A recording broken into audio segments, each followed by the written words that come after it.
Wait, what's the craziest drug story that you have? Psychedelics, non-psychedelics? Well, first and foremost, I've done a lot of drugs. So well-seasoned expert here. Yes, I would say that I think I've done everything except for the ayahuasca. Okay. And I've done PCP. Yeah, I've done all of it. Wow. Yeah. Okay, but give me the craziest story. I think would be probably, I've got a funny one and then a crazy one. Okay, give me the funny one. Okay. I mean, I've got tons of crazy stuff. I don't want to get too, like make crazy. It giggles. Yeah, okay. So this is my LSD story. Okay. I did this by myself. I decided to trip on sugar cubes, right? About just sugar cubes with acid on it. Never heard of that. Never before. heard of that. Okay. Break that lore down.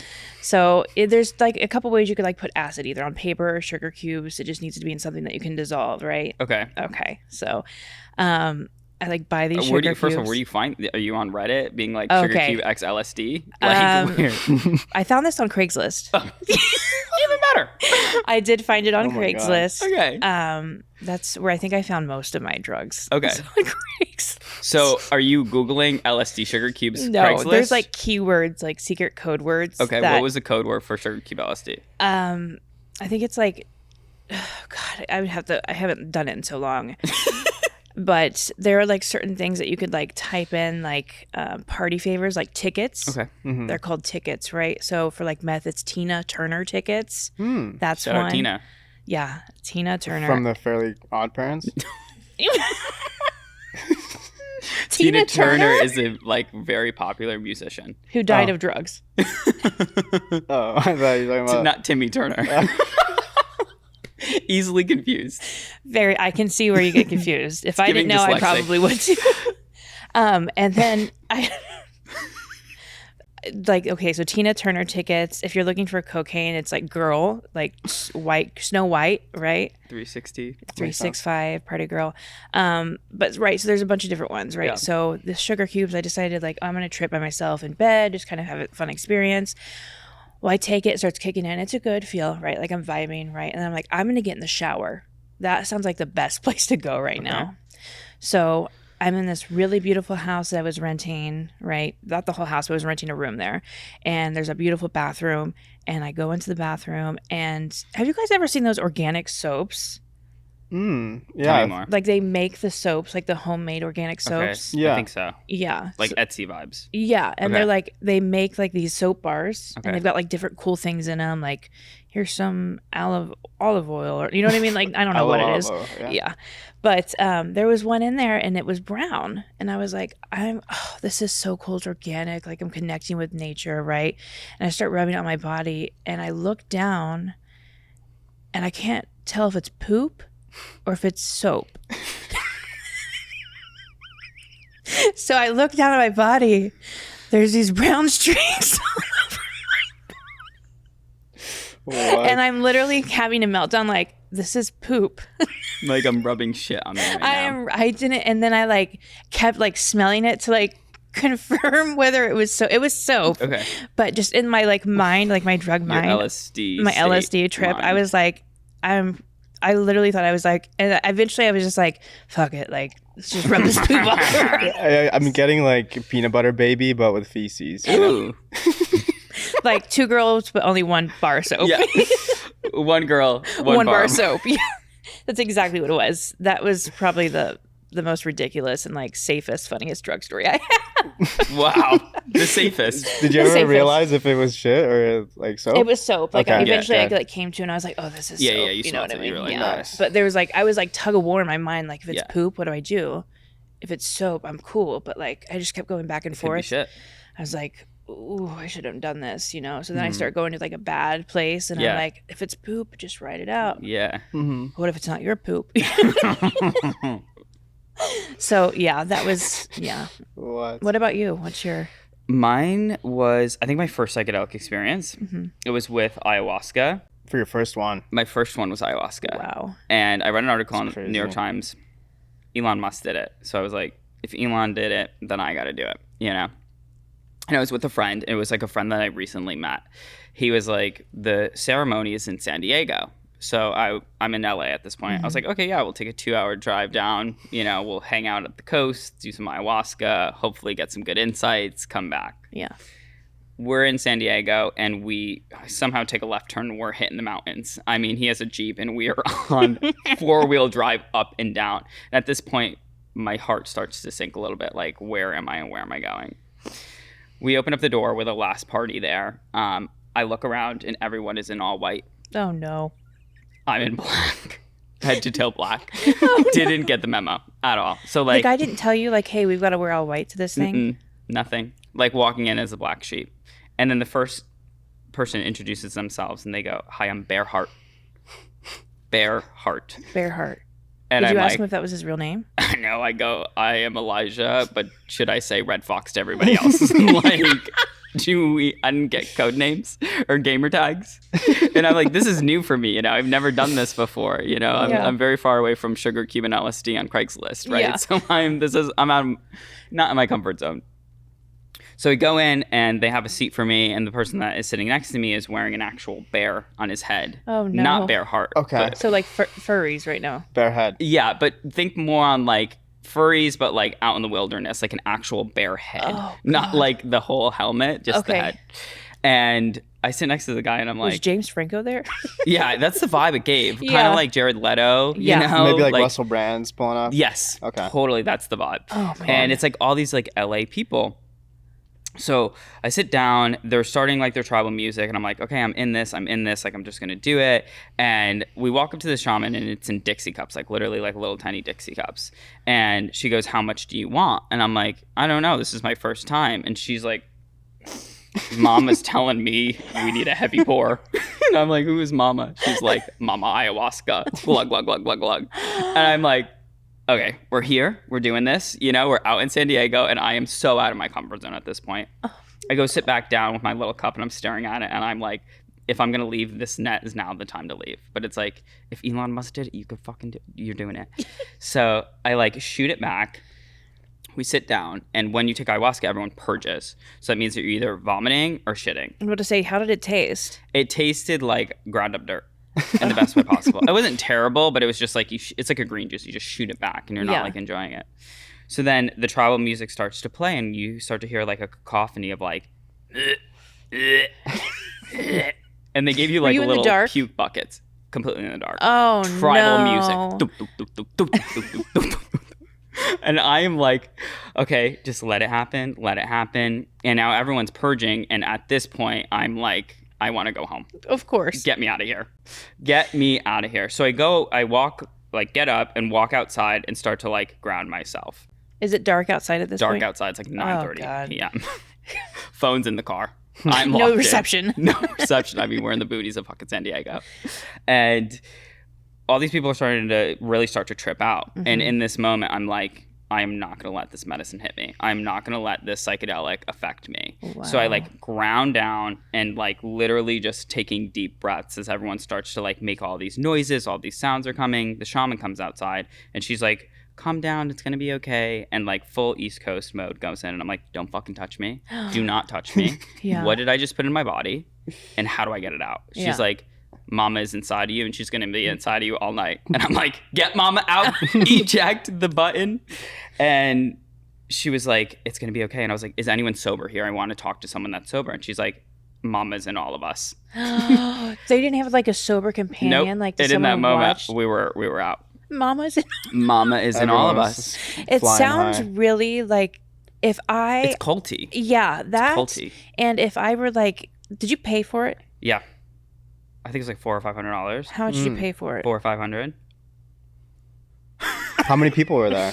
There's like 20 of us, 25 of us. Damn. Nice little So 10 grand yeah, weekend. they're making some money with They're that making some ayahuasca. fat cash with Mama. And I mean, then they're they pimping should Mama have out. like some safety parameters. Yeah, there. they should. I mean, Like- it's like Southern California ayahuasca vibes, you know? And I'm trying to think about like all the vomit. I don't even. I hopefully buckets. there were Buckets on buckets. So I'm sitting outside. I'm literally just waiting for hours to go by. And I was like, she's like, it's going to be 6 hours until this thing passes. So I'm like, okay, it's like 12 right now, 6 a.m. The sun's going to rise. All I have to do is wait for the sun to rise. So I try to like lay down, and I feel like almost like it coming to my head, like almost like it coming to me. And I'm like, fight it. I'm Elisha. I have 4 siblings. My siblings' names. I'm from this place, and just like trying to like nail myself down with like these ideas of who I am, or you know, my personality. And it was just like fighting it all night. And I would like roll over, try to get some sleep, or just try to like literally zone out. And then I would look over, and someone's meowing at the moon. Meow, meow. And I'm like, where the fuck am I? And then I went back up to the shaman. She's tripping balls. And I'm like, can I get my phone? Get out of here. Like, my cousin is like in San Diego. She's like, there's no reception here. You are cut off from humanity and society. That sounds like a horror film. Yeah. Horror film. Seriously, Like they're going to take what a your plot. organs and sell them in When Mexico. ayahuasca You know goes what I wrong. mean? Yeah. I mean, I ended up getting out, and it was like the worst experience of my life, for sure. It's like, Damn. I end up getting out. Did you hear the waves? I clawed my way through that dirt with ayahuasca. Mama's down the inside hill. me. Literally. But and now I'm in the industry of like pushing psychedelics, which is a full circle moment for me. But not ayahuasca. But not ayahuasca. No ayahuasca. But that's my story. What about you, Danny? What is your craziest psychedelic / drug story? I would say, I don't know if it's my craziest per se, but I think my most profound was probably my first one. Okay. I feel like Tell me more. in modern society, we lack a coming of age event. Like, there's not really a strict transition from like childhood, adolescence to adulthood. And I think psychedelics form as, they serve as a vehicle to be that. So they were that for me, essentially.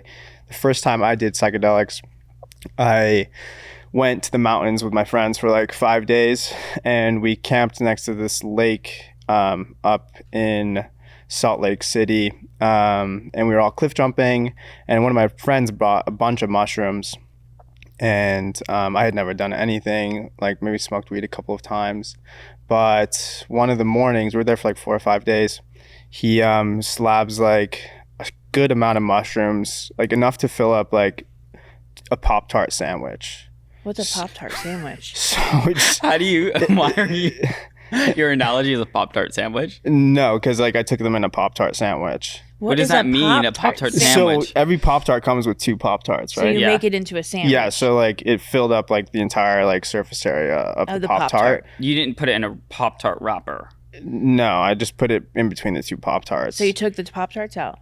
Yeah, I took the Pop-Tarts out. You laid one Pop-Tart down. Yeah, Did you put the mushrooms on top? put the mushrooms on top. It was a strawberry Pop-Tart too. Okay, so was the Not icing cinnamon? side Not up? cinnamon. Icing side up? No, it was just flat sides, icing on the outside. Okay, delicious. Yeah. Yeah, and Give then me 14. it was actually really good. have 'em. It didn't like, you know, I Did it think taste bad? mushrooms probably taste similar to ayahuasca. I've never done ayahuasca, so I don't know. Mushrooms But are like, disgusting. they're just kind of like earthy, right? Like kind of No. tastes like dirt. Yeah, kind of. I don't know. But needless to say, I take this Pop-Tart sandwich full of psilocybin, and then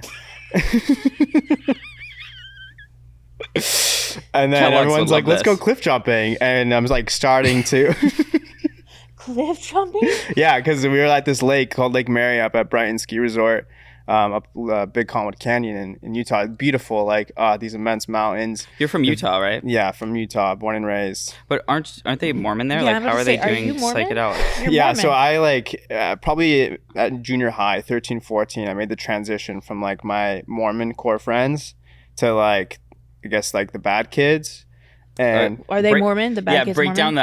down the tables at lunch the in high tables, school. yeah, so it was Like, is it like, oh, Mormons? And then on the other side, they're like, those are the Pop-Tart eaters. yeah, pretty much. And then what They would watch kind of SpongeBob. what would bring them together was like sports, right? So I Oh. played soccer, and there was like half the team that was Mormon. It was like almost a 50-50 split in high school.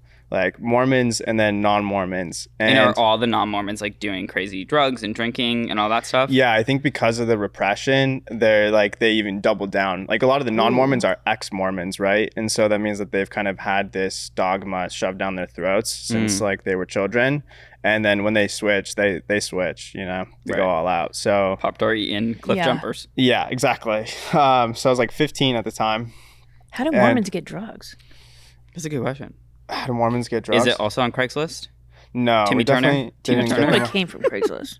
There's no Craigslist in Utah. What? No. We use KSL Classifieds. It's like a local news network. That's the Mormon. That's Yeah, Mormons. exactly. It's the Mormons Craigslist. But yeah, I think someone probably grew them or something. I don't know. They were there. We had the psilocybin. We got the drugs. Ballerina Farm. And yeah, so then I take them and I'm like starting to feel probably like 15, 30 minutes in, you know, it's really starting to hit me. And then, you know, one of my friends who had done it a few times, he was like a senior at the time. I was like a sophomore. He's like, all right, let's go cliff jumping. And we had cliff jumped the day or two before, you know, so I was like, you know, relatively comfortable, but also I was coming up on this drug that I had never done. And then I'm at the edge of the cliff and there's a few different spots to jump from. So there's like one that's maybe, you know, 10 feet, one that's like 15, and then one that's like 20. Did you pick the 25-footer? Yeah, so I'm at the top. I'm at the big boy. And at what point, like, how shroomed out are you? So at this point, like, it hasn't really, you know, when you're coming up and you don't really feel you get like the giggles. You're like, yeah. You're just like a little bit like, Let me go but take it a shower. hasn't Rub really some hit poop on you. me. So then I'm sitting at the edge and I'm like, okay, like I'm trying to feel something, but it hasn't really hit me. Like half an hour after taking them. And then I'm like, fuck it, I'm going to jump. And then I jump and I do a gainer, like a backflip off of it. And then like in the middle of the air, Mushrooms I like, backflip. Yeah, exactly. The mushrooms hit me in the middle of the air. And I was just like, and it felt like time froze. And I was just like floating in space. And then did you hit the water? I hit the water. Everything ended up going well. Okay. And, yeah. So that was the first time I took it. And I feel like Seems after like that, profound. I like did a bunch of barefoot hiking during that trip and I felt really grounded. But yeah, I feel like it helped me like kind of make that step into adulthood in a weird way because I was able to connect with my spirituality during that trip and nature and really like And when you say spirituality, ask the big profound questions, you know? did you moved away from Mormonism? Yeah, that was like as I was transitioning away from Mormonism, asking questions that like there's a theory that Joseph Smith, the founder of Mormonism, was actually tripping balls on mushrooms the whole time. I've heard this theory. Really? Yeah, I have it's heard like this. Haven't really heard that one before. yeah, He was out of his mind. there's like these white salamander papers is what they call them, but like pretty much how Mormonism came to conception is he got a vision from God. Yeah, like Heavenly Father and Jesus Were you Christ. Mormon in another life? They came and visited him. I do a lot of weird research on Yeah. my own. Like What other research do you know about Mormons? Ballerina Farm, I just recently, are you familiar with what Ballerina Farm is? No, what is it? Who's Ballerina Farm? Oh God, let me give you the lore. Okay. So I guess there is an article written. There's this influencer, right? Okay. She goes by Ballerina Farm. Okay. She is beautiful white woman. Can we right? see Ballerina Farm? Yeah. Let's scroll up a picture. Beautiful ballerina. She's a ballerina. She went to Juilliard. Makes sense. Wow. She She's had beautiful. full ride. She's really She's beautiful. from Utah. Full ride to Juilliard. Oh wow. Literally a full Is she ride. an LDSF? I'll get there. Okay. So her family is right. FLDS? Not FLDS. That's what it is. It's the LSD? Close, but not on the money.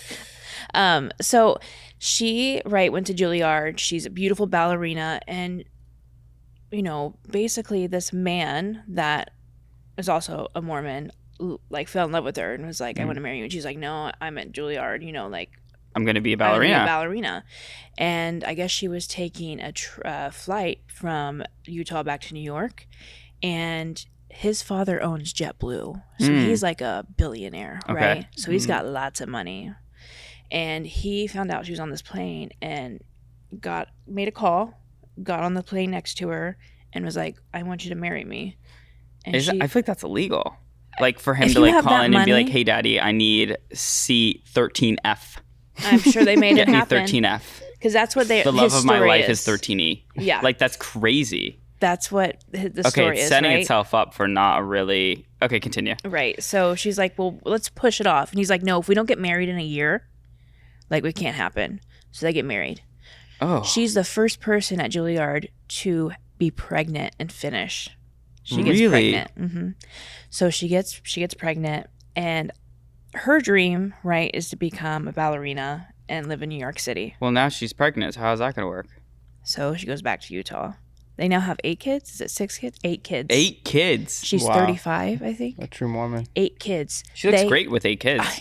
She's a Barbie, right? She is. She's a Barbie. She's beautiful. She's looking great. And they basically make content now with Ballerina Farms, and they live out in the farm in the middle of the sticks of Utah. What type of content are you talking about? Like cooking, like they'll make yeast for like Whoa. rising yeast. They'll make everything. She makes everything from scratch. No nannies. So it's She doesn't like get a Nara nanny. Smith coded. Yeah, but she does. There's some like really deep, like sick and twisted stuff going on behind the scenes of him controlling her, the husband. Wait, okay, continue. Just there's a lot of mixed views on it, but she's like doing the work, right? She's Oh wow, yeah, there she is. She's milking the cows, milking or the them goats. cows. I think that's a goat. That's a goat. Yeah. It's a very small So, cow. small or a udders. goat. Yeah. Okay, so then tell me more about the husband, because he seems controlling based off of the purchasing of the plane ticket. He wouldn't let her get a epidural What? while she had all these babies. And then in the interview for the Vanity Fair of the New York Times, she goes, "Oh, my last one I did in secret with when he walked out. It was when Daniel wasn't in the room." His What do you name's mean? Daniel. You kept like, she was like, "It was great." What do you mean? Why are you not allowed to get an epidural? Like, you're pumping out 8 kids. Is it like she's giving birth in the bathtub type? Yeah, she's had a couple of Okay. natural ones, right? But still, it's just mixed, right? And she's not Okay, allowed so to then have a why nanny. is she just so popular? Is it just because of the She cooking makes all this videos? content, right? Like Okay. of like this idea of like a traditional wife, like a trad wife is what they're calling her. Trad She wife. takes care of all of her kids. Danny, she I home think you want a cooks. trad wife. That's goals, yeah. 8 kids on a farm in Utah? Sign me up. No epidural? Are you No, I'm serious? just kidding. Maybe you can. I mean, I would say He's locked into the trad wife life. I think it's like they're all homeschooled, right? So they're all not. She's taking care of all of them. No nannies. She doesn't get a nanny. She has think For about 8 how kids. he said in the article that she's so tired from exhaustion that she has to be on bed rest for 2 weeks at a time because of how exhausted she is from not only making all these meals from scratch, taking care of 8 kids, pumping out breast milk, Oh, pumping She's other an actual cows' cow. animal breast milk. I mean, like, she's making content and she competes in pageantry. she's a pageant. Damn. She still competes in pageantry. How is that possible? that's crazy. Elijah and I were talking about like what modern day just normal activities would be like an Olympic sport, and I feel like she's like winning the gold medal of motherhood. This is gold standard. For sure. So then is everyone now like getting around her, like in support, or are they Yes. like, fuck a trad wife? But here's the thing: there's another viral video of her birthday. Okay. Right. With she was opening gifts and she really wanted tickets to Greece, and she's like Like, she from wants her flights. husband. Yeah. Now, mind you, he could just call and say, let's do 1A, Dad. Let's Yeah. do 1A 1A to Greece. to Greece. Oh, his Just- dad's the JetBlue guy. Yeah. Okay. Not her dad. Her So husband's right now, dad. is she Yeah, thinking her that she's going to open up tickets? dad. Yeah, look what he gets her. An egg apron. What? No. Oh my God. Is And- there like the tickets in the egg apron? No. And the thing is, you can hear on the video, he goes, "You're welcome." Like, it's literally, What the hell? and she's like, before you could see the panic in her face, and she starts dancing. Oh, wow. She said what to do. All right, so do you think that she's aware? Like, you know, when you're almost like so in deep right now that she doesn't even realize like how the rest of the world is perceiving her. So she it's just so normal to her. So she doesn't even know. There's some mixed reviews. Some people are saying that the lady who wrote the article twisted the situation. But at times like that, when you walk into somebody else's life, Yeah. they think that life is normal. Right. So, like, you could walk into my life and think, something I'm doing is complete, but I do it every day. Right. You know what I mean? And I've been doing it for years. But and you walk into this people's lives, and she's coming from an outsider perspective and showing people the world. That's not everybody else's life. Yeah. So I think a lot of people are like raging at the fact of what's really going on behind the scenes. And even when she recorded the session, he always intervenes and kind of cuts her off and controls. She always looks to him too to answer the questions. Okay. So it's really Yeah. power dynamics heavy. Power dynamics. Damn, that's crazy. I feel like that's common though in like Utah and like the Midwest. You're from the Midwest? I am from the Midwest. Where are you from? I'm from Indianapolis, Indiana. Midwest princess. Midwest princess. Yeah, absolutely. And there are, right? I'm from the city, so I think it's a little bit different Okay, yeah. than like Utah. I think it's a little bit different than Utah. because I think Utah is the West Coast, right? Or like it's like Yeah. the West Yeah. Coast. I don't know if it's the Midwest. I think It's not the Midwest for sure. Midwest So- is way different. So you're not seeing any There, egg aprons because that's the first time that I saw that. no, I mean there are some people that live out in the middle Like of the sticks. like nowhere, not around the city, right? Indiana's flat, so if you like drive 60 miles up north, south, wherever you go, heading towards Kentucky, Yeah. there are going Well, to be Kentucky people on seems a like farm. the straight boonies. They're gonna what? Kentucky seems like the boonies. Yeah, of course. Yeah. And if you can go to like Evansville, Indiana, right? There's gonna be like a farm, and Okay. there's gonna be some lady that's like getting her chickens, and Getting her chickens. but the kids still have like Getting them phones, and they're like eggs. tipping cows, and having Cow tipping was big. Cow tipping. Yeah, I was a Boy Scout growing up, and we would go Big on scout cow trips, tippers. and I would attempt Cow to tip cows That all the seems time. so fucked up. Why, dude? To tip a cow. Imagine you being a cow. Yeah, there's a big herd of them, dude, and Yeah, but Sleeping. still, they were imagine you faster. I was being 12 that. years old, you know. Still, imagine you being that cow to be tipped over. Yeah, I mean, we never successfully did one. As They're too you shouldn't. heavy. Yeah. Yeah, but we But just- definitely got to touch them. Yeah, but just like that's so fucked up. Yeah, They're sleeping. keep your hands off. Yeah, the you know cows. what I mean? Like, what the fuck are they doing to you? Like, let me Keep just your walk hands up to you and tip you over. You know what I mean? Yeah, It's what else is there to do though? It's the Midwest. I don't know. Run around the cows. Like, Ride them. Why do you think Chapel Roan left the Midwest to come to LA? Because Yeah. there's nothing to do. Chapel Roan is the And she Midwest made it princess big. right now. She's really She's the popping Midwest off. Princess. Do you know who Chapel Roan is? I have no idea who Chaperone is. HOTGOGO. I How thought do you it not was- know who Chapel Roan is? Isn't a chaperone like a concierge, like A someone chaperone? who like accompanies people places? Chapel Roan. 2 words. Chapel Roan. Not a Oh, chaperone. her last name is Roan. Roan. Roan. Well, it's her stage name. It's her drag name. Okay, that's right. That's right. Yeah, I don't know. Pull up That's a picture, crazy. Yeah. please, of Chapel Roan. This is. Chapel Roan. She's like the new age Lady Gaga. Yeah, she's really popping off right now. Wow, she's so She's eccentric. incredible. Yeah. Yeah, she's got that Illuminati vibe for sure. Ooh. Ooh. Yeah. Wrong I take. don't think so. Wrong take. That's a hot take. No, look at her dress. She's She in looks feathers. like she eats babies for sure. She's in Whoa. drag. So do you think all drag queens eat babies? No, I'm Okay, just good. saying. Just some of them. Just some of them. Just some of them. She does. She's very eccentric. What about Yeah. her performance? Her Boston, her Yeah. New York performance. Maybe pull it up on YouTube, please. She's really just popping off. Like, I feel like you were pop actually the music. first one that told me about her, probably Yeah. like 2 months ago. Yeah, I think my first day in the office, you asked me what kind of music I liked. And I Yeah. was like, I'm listening to right now. Chapel Roan. Chapel Roan. And I was like, who is Chapel Roan? And And I then was I like- went home that night and I fell down a deep, deep hole of Chapel Roan. But don't you think the people that pop off are like placed there by the puppet masters? Okay, so I feel the like that about Illuminati? some people. I do. I Yeah. feel like that about Sabrina Carpenter. I feel like somehow Again, She's no been idea in who this that is. industry for a long I time. know she too. just popped these 2 songs. And Espresso's good. The other one is, but she's so prominent right now. It's almost like Taylor Swift being shoved in your face, and Mm-hmm. it's almost like something feels forced. Where I feel like with her, it's like I think that there's some virality around her because she's an actual She like can star. sing She's good. too. Like, She's can wicked we listen to good. her sing real fast? Yeah. Like a really good clip. Uh, I don't know. It's giving high school talent show. We need to show her like actual yeah, performance. show like maybe pull up a YouTube video. like standing face to face from Coachella. Wait, 'cause but she this got is an huge. actual woman, right? She's not a drag queen. no, it's a woman, She's a woman, but she literally dresses in drag. but she's been doing it for like 10 years, yeah, and she's been in the Midwest. She's bounced around a little bit. She's just popping. She's off right now. passionate. You can tell. yeah, she's definitely good. It's just if you're That's not crazy that you don't know who that is. if you're not into that type of stuff, you know. I what mean, she's looking like Sleeping Beauty or she's something. Mary. and That's a it's new crazy video. I don't That's know who Marie she is. Antoinette. Sorry, She I dressed don't up watch as. Sleeping Beauty singing. We got to get you in. If you see her live, I think you'd have a blast. Annie. Yeah, but that's with you with like all the interns in the office. Like we'll be talking about something that's happening. I'm like, we're talking about the new season of Love Island, and we're all about it. And then you come in, and I was like, Danny, what'd you watch? Last weekend, and you're like, jujitsu tutorials, and I'm like, what? What do you mean jujitsu tutorials? Yeah, the only connection I have to Love Island is Chris Williamson. This podcast I listened to, this guy was on it. But like, what are you doing watching jujitsu fights at Friday night?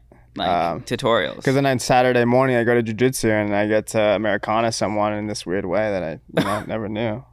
Americana, somebody tell me more. And Americana is like when you grab someone's wrist and you like pull it backwards like this and you can like break Ooh. their elbow. Why would you need to know that? Because we're in jiu-jitsu. We gotta like But why would try you to break the submit wrist? each other. Submit. No, it's the elbow. You grab the wrist and then you can bend it back like this. But yeah, I'd rather like learn things that have utility. Hence why I listen to so many podcasts, because it's like I feel like a I lot wanted of to the show you Chapel Roan, but she's so good. like the podcasts I listen to are like Rogan or Chris Williamson, opposed to Chapel Roan or Tina Turner or whoever. Trisha Paytas. Trisha Paytas. Yeah. I guess it's a lot of pop culture, right? Yeah, it is. I don't think it's that you're heavy in up on the pop culture. You just are like inept, like not in it. Like I think it's a different segment of pop culture. It's kind of like the Sigma pop culture, opposed this to like is pop culture. Sigma. There's a negative connotation towards that. or like What's just Sigma? Sigma like, Alpha Chi or something? yeah. Alpha meaning like you're like alpha is the one that's a provider. Sigma is like someone that's less than, or like a beta. No, a beta is a beta, but a Sigma is someone who's more cerebral, and it doesn't need to like be so exposed or like pompous with their. So are you a Sigma? I would say so. But you just said that you're watching Alpha. I said Sigma. He Needless to say, aspires what to I'm be the saying is alpha. like there's a sect of like pop culture that's more just about like learning and the transmission of knowledge opposed to entertainment. I think that Understood. goes for all content. But I do right? feel like It's either sometimes entertainment or education. These like podcast, they're like coaches, and they think that they know what they're talking about, and then it's like they're talking about different ideas, but like not much is getting exchanged. Versus like this stuff is almost like lighthearted. Lighthearted. And you chat about it for like culture, as in like it's something to relate to other people. It'll be like they have shared common interests, or like this person's really good, XYZ. Where I feel like with the podcast, they're like, it's not like a mental wrestle, but it's almost like these are my shared ideas. This is what works for me, and it's almost Or going into like really serious topics. yeah. Like, what's his name? We'll go into like some serious like.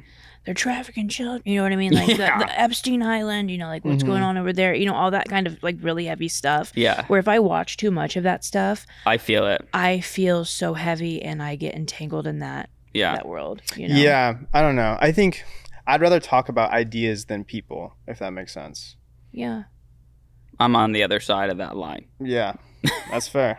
I think I think I do like a healthy mix of both. Yeah, and I don't think people as in like talking about somebody, but like talking about a shared idea, like Chapel Roan, for example. I think it's like really interesting to like see this person rise. It's like Pinky Doll. When you had that Pinky Doll I was fix, so and I was, fascinated like, with Pinky just Doll. fucking hitting She's my like head an against the wall. NPC. Like we are moving into a place where it's like And he's like, live yes, yes, yes. I'm like, streamers shut the fuck up. are becoming like so big. Like the idea of live streaming, it's just a crazy concept to me. Yeah. Yeah. It's a crazy concept to me. But then it's like I'm like yes. But I'm locked into that stuff for sure. Because it's yeah. what you it's what you consume every It's single what I day. consume. Same with you. It's going to be different than what you Yeah. consume every day. Yeah. Which I have a healthy mix of both of that kind of stuff on my page, right? Yeah. Like my For You page is like, what was I watching the other day about like North Korea? This is the first time that they've been practicing in the Olympics in 8 years. Yeah, That's with crazy, The yeah. Like that type of stuff. weightlifting, Weightlifting. That's They've fascinating. got a couple other different they're in there as well. yeah, there's a couple different things that they are doing, but like I'll go on a deep dive on that kind of stuff, and like, but then I'll swipe and it'll be Chapel Roan, right? Yeah. It's like that's what I'm consuming is like a healthy mix. So It's a good mix. I feel like you need a good mix. yeah, It's kind of like us in the business. I would agree. Yeah, I think that's why we make a good balance. It's because we come at like two opposite ends of the spectrum. Yeah, that's how we kind of came together and started Psycle, Yeah, which is really a crazy story. it is. Tell me. Okay, so I mean, you've been here for how many months now? Like 2 months now, Yeah, months? I think so. 2 2 months. months. Yeah, which is crazy. Things are progressing so quickly. they are. It's gotten so much bigger than just even when I first met you guys. Yeah. What was like 7 months ago? Yeah, 7 months ago. Yeah. It's gotten so much bigger. And you've been doing such a good job. I think a lot of it has to do with, you doing care coordination, murdering right? it. So you speak Yeah. with like the Big prospective talker. patients, the people that want to learn about these treatments. So if you want to learn about these treatments, hit up Kyla because Yeah, I mean, give a ring a ding ding. chances are if you submit a form on our website, you'll be speaking with her. Yes. Totally. This is Kyla with Psycle Health. How can I help you? Are you depressed? I Yeah, can and help helping you. us, learn about or find new clinics to be able to Yeah. place people. Because that's really the mission, right? Is to democratize these treatments. Yeah, so Psycle Health really started with the idea of Maybe we start with what is Psycle Health? who is Psycle Health? Yes. Who is she? Why is Psycle Health? Yes. Why? Who is Psycle? What is Psycle Health? Do you want to take that one? Yeah, I think Psycle Health is a platform that essentially enables you to get connected with a clinic that provides alternative treatments to Get connected. mental health for free. with education connection, But Psycho Connection. Psycho connection. Break the cycle. Break the cycle. Break the stigma. Yeah, I think it's very difficult to find mental health care treatment. Like it is just so difficult. It's like, where do I go? What type of treatment do I even need? Like, what takes my insurance? Yeah, who takes my insurance? How much am I going to pay? What type of treatment is even out there? What type of treatment is even out there? Like, it's just so difficult. And I'm always fascinated in like making processes simpler, especially for like a user experience. And I had a situation with my father, and he passed away about 10 years ago. And he was dealing with addiction. He was dealing with a lot of stuff, just like trauma that he couldn't really work through. And my thought is always like, can I build a product that would essentially help my dad if it was like 10 years ago? And how would you be able to connect an individual to the right care and be able to make that process as seamless and easy as possible? And I think there's a lot of people out there that are either suffering themselves or they have family members that are suffering, and they're like, what do I do? Where do I go? How can I help this person? How do I help this person? Yeah. And really the goal with Psycle is to be able to like break these generational cycles, or just break these cycles of mental anguish. And I think that that's really where we came in, because you have a story. I had a similar thing, and just with my mother, actually. She struggled with mental illness since I was born, really. And she was just inundated with like pharmaceutical drugs, just addicted, not addicted, but just dependent rather. So if she tried to get off of them, she would just like and be hospitalized, et cetera, et cetera. And so when I did psilocybin for the first time, I was able to heal through a lot of that trauma with my connection through nature and the medicine. And I think that it inspired me like subconsciously in my divine path to be able to bring Psycle to fruition and help break those generational cycles with these treatments that are outside of the medicine cabinet. Absolutely. Yeah, I feel the same with ketamine. When I did my first ketamine journey, and I started working at a ketamine clinic like 3 years ago, I was there for about like 2 years, and I didn't do the treatment for like 6 months, and I had people constantly coming in being like, have you done the treatment? What is it like? And I was like, no, I don't really have a need to do it. I'm not really like depressed or super anxious. Were you reluctant because of the ayahuasca thing? Very reluctant because of the ayahuasca thing. Yeah, tribal music was in my background every time I saw that vial. And then I went in and I was like, well, I should really try it. And after my first session, I was sobbing. I ended up seeing my father, and I had a really tough relationship with him growing up. And I saw a lot of really great qualities that I couldn't see for a very long time because of everything that transpired. And it really helped me mourn the loss of my father that I didn't even realize that I still had to heal. That happened 10 years later. And just to have a substance that helped me reflect and look at it from a different vantage point, it was just such a powerful moment for me.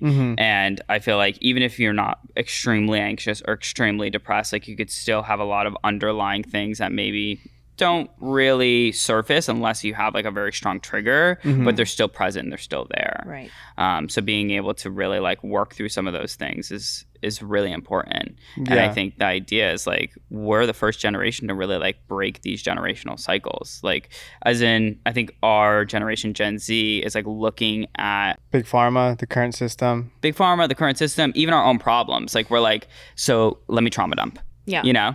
Like, let me like reflect. Like, we're let's much more vulnerable and open about up. things. Yeah. Totally. 100%. Yeah. I think it's all over TikTok. It's all over social media. But then it's like, okay, well, where do you go to help? Like, get help? Right. Yeah. Having a centralized platform where you can reach out. Definitely like been pulled, like the veil has been lifted from the stigma around mental health. And I think more people are also looking for alternative options as well. Like that's a big key component here to all of what we're doing, because we're really looking to have as many options outside of the medicine cabinet as possible. So it's like we look at ketamine therapy, we look at TMS, which is transcranial magnetic stimulation. That is pulses into your brain, which sounds crazy, but like it's literally like modern day lobotomy. But your brain is both electrical and chemical. So it's going to be releasing neurochemicals or just chemicals in general. And you're going to have an electrical response to your neurons. So every time a neuron fires, it's electrical, and then it releases chemicals. Right. So I feel like modern day pharmaceuticals just look at the chemical, where TMS looks at the electrical, which is really interesting. Yeah, and it's almost like these psychedelics look at the spiritual in some capacity. Good answer. Yeah. Because you also often say depression is a disease of the soul. Yeah. You know, it's funny. They say that about addiction too. They say it's a disease of the spirit. Okay. Is what they say, because a lot of people, right, they get addicted to something, and that not only isolates them completely from anybody and everybody that they love, the things that they used to love, then once they get out of that, the main thing to keep them on the path, right, is a connection with something greater than themselves. And that's what 12 steps are, right? Like that's exactly the whole preface of the 12 steps. Is it's like a disease of the soul is basically what they call it. And prior to Psycle, your background was heavy into mental health as well and addiction. Heavy. Yes, I have worked in the substance abuse and eating disorder field with mental health all combined for the last 10 years now. Okay. Those are two very different industries, but they also overlap a lot. They do. Tell me more about like the eating disorder side of things, because that's something that I don't really have much experience about. Like, what is it like to work in like a facility like that? It's definitely tough. I think those are the toughest patients. They're diabolical. Oh my God. They are. And I mean, I don't want to say that like you would think like an addict, right? Because they're like manipulative. The ED client, the ED patient, the eating disorder patient is 10 times more manipulative. What? Why? Because like once you take the drugs away, right, like their problem isn't there, right? They've got to deal with like their emotions, of course. They come off the drugs, whatever, the problem's gone. The eating disorder is always with them. Yeah, wherever people have they to go. eat. Yeah. People have to eat. They have to go to the bathroom. Like it's a function, right? People use a lot of exercise, right? Like it's a thing, it's a problem. And you have to deal with your body. It's a big thing with the body. You're sitting in your body all the time. So the struggle is body dysmorphia. People are uncomfortable even sitting in themselves. Yeah. So the idea of food, you know, when I was working with these patients, I mean, I was pulling forks and knives out of the couches at the residential facility. That's how bad it was. How is it working at a facility? It's an incredible experience. I will say that, number one, depending where you work, of course. But it changes who you are, for sure, in good and bad ways. Okay. And are the girls like, are they eating? Are they not eating? What does it look like? Of course they're eating. Like, but it's like eating disorder. Do they like Right. intermittent fast or something? No fasting. That's heavily against the treatment centers that I worked for. It's very against, you know, intermittent fasting and all of that. But they all eat together. Everybody has to sit at the table. You have to sit down. Forks. Everybody eats. Everybody cooks their food together. Everybody gets like there's a chef, a sous chef. Sounds like really communal. Yeah, it's got to be communal. And the fear around food is like even touching the food, dealing with the food.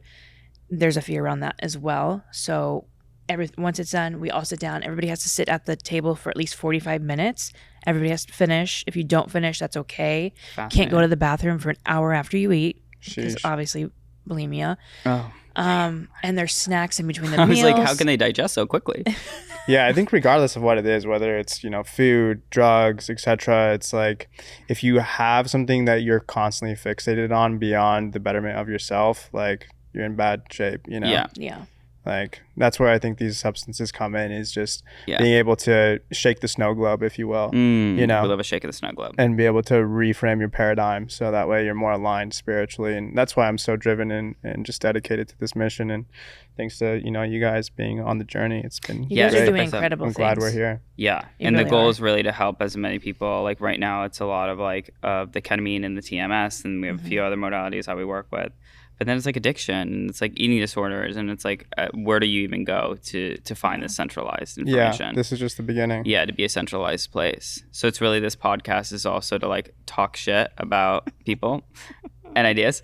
And also educate. I think being able to have guests on here that are like doctors that really understand what they're talking about, but like let's make it as digestible as possible and really be able to build a bank of material and resources that people could come and learn, whether it's for themselves or other people, and hopefully break more cycles.